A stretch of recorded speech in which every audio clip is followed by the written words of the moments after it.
되고, 자, 그 다음에 지난 시간에 했던 고려와 토본을 복속시켰다라는 거 이제 쿠빌라이 칸이에요. 자, 그렇게 보면 되고, 우선 고려가 있는데 고려. 자, 고려 선생님이 이제 시작은 우구데이 칸이지만 결국에는 이제 고려를 복속시켰다라고 하면 쿠빌라이 칸 이렇게 보시면 된다. 사실 토본은 이제 티벳인데 이것보다는 혹시 몰라서 고려 얘기합니다. 그래서 1270년 개경 환도가 결정됐고, 그 다음 이제 고려 쪽에서 복속하게 됐고, 그 다음 이제 원에 이 공주와 결혼하게 되는 부마국 이렇게 된다라고 보시면 되겠죠. 그리고 이제 거꾸로 보면 여기에 반발했던 삼별초에 대몽항쟁이 시작됐다라고 여러분들이 정리하면 되는 부분이고요. 쿠빌라이 칸이 고려가 복속해온다고 했을 때 그렇게 좋아했다고 합니다. 야, 드디어 고려가 정말 그렇게 함락하기 힘들었던 고려가, 그 강했던 고려가 이 드디어 복속한다는 얘기는 우리에게 매우 좋은 징조다라고 해서 쿠빌라이 칸이 엄청 좋아했다라고 하는데 그렇게 해서 됩니다. 고려.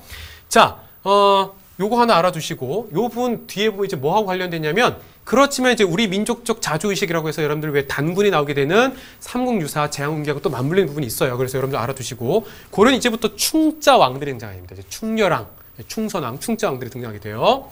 자, 그 다음에 남송 정복. 선생님이 아까 쿠빌라이 칸 자체가 원래 남송을 정벌하던 일을 했었다라고 했었는데, 결국엔 이제 남송을 무너뜨립니다. 그래서 1279년 이렇게 돼 있고요. 제가 뭐 중요한 얘기는 아니지만 천재교과서, 작년 천재교과서 학생들 이거 고쳐라 뭐 이렇게 부탁드린다라고 한번 언급한 적이 있는데요. 자, 그래서 이제 1279년 남송이 이제 무너지게 되고요. 자, 그 다음에 일본에 대해서 이제 침공을 시작하게 됩니다. 고려를 이제 무너뜨렸기 때문에 이제 쿠빌라이 칸 입장에서는 일본으로 간다 이런 거예요. 자, 요 부분이 이제 여러분들 아까 제가 말했다시피 여러분들이 좀 알아두셔야 되겠는데, 이때 당시 일본이 가마쿠라 막부다 무조건 암기하셔야 돼요.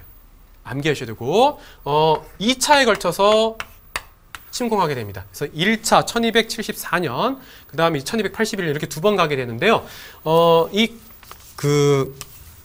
가마쿠라 막부라는 게 중요해요. 가마쿠라 막부.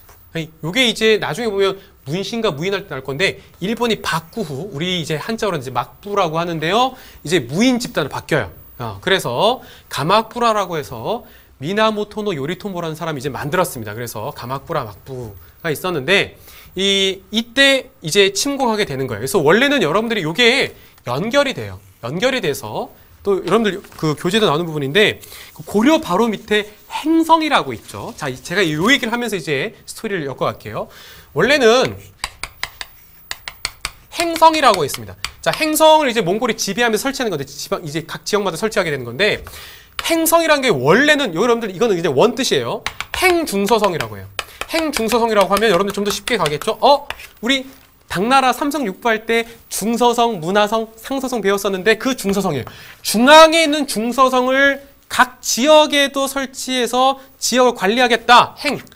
행라고 해서 합쳐서 행성이 된 거예요.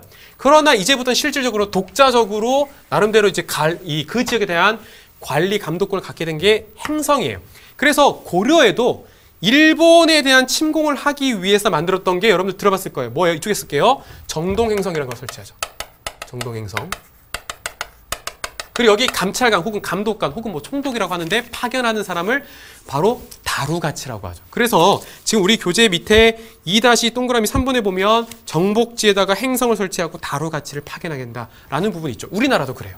예를 들어서 그래서 정동행성을 설치하고 일본 원정을 가려고 하는 겁니다. 그리고 다루가치가 파견이 돼서 감나라 막 이렇게 해서 간섭을 한단 말이에요. 자, 그 부분이 있다라고 여러분들 연결이 될 거고, 그리고 지금 쿠빌라이 칸으로 다시 돌아오면 2차에 걸쳐서 침입하게 됩니다. 그래서 1274년, 1281년 이렇게 오게 되는데, 그냥 여러분들이 마찬가지로 13세기를 알아두시고, 그런데 이때 1차 때도 그렇지만 일본의 규슈로 상륙을 해요. 상륙도 하고 배들도 이제 앞에 막 있고 이러는데, 이때 뭐가 부냐면 태풍이 불어요. 태풍이 부는데, 그래서 배들이 막 무너지게 되는 거예요. 심지어는요, 2차 때는요, 이 쿠빌라이 칸이 남송 쪽에 있었던, 그러니까 강남 쪽에 있었던 한 10만 명을 옛 남송 지역에 있던 그 한인 사람들을 끌어들여고 10만 합쳐갖고 15만 대군을, 1차를 실패했기 때문에 15만 대군을 파견을 해요. 배만 해도 4천여 척, 400척이 아니라 4천여 척을 보내는데 태풍으로 무너지게 되는 거예요. 그러니까 일본 입장에서는 와, 다행이다. 정말 이거는 신의 뜻이다라고 해서 가미카제라고 해서 부르게 되죠. 가미카제. 바로 신풍이라고 하죠. 신의 바람이다. 그 일본은 나중에 태평양 전쟁 당시에도 가미카제라고 해서 바로 진주만 습격을 했던 것이고 그 비행기 그래서 가미카제라고 하는데 이때 등장한 거예요. 신의 도움이다. 그러면서 뒤에 부분하고 이제 연결되죠. 바로 신의 뜻이 있었기 때문에 우리는 바로 신의 보호를 받는 신의 아들이 있잖아요. 일본 쪽에서 말하는 그들 입장에서 천황이 있으니까 하늘의 황제 천황 바로 그런 우리 신국이구나라는 신국 의식이 더욱더 세지게 된다라는 거예요. 요거 하나 여러분들이 알아주시면 되겠고 물론 이렇게 해서 일본이 무조건 마냥 좋았던 건 아니에요. 거꾸로 역설적이게도 가마쿠라 막부가 무너지게 되는 계기가 또 이 바로 이 쿠빌라이 칸 몽골의 일본 원정이었습니다. 보통 이제 여몽연합군이라고 하죠. 그렇죠? 고려와 몽골의 연합 이렇게 해서 얘기하는데요. 자, 알아두시고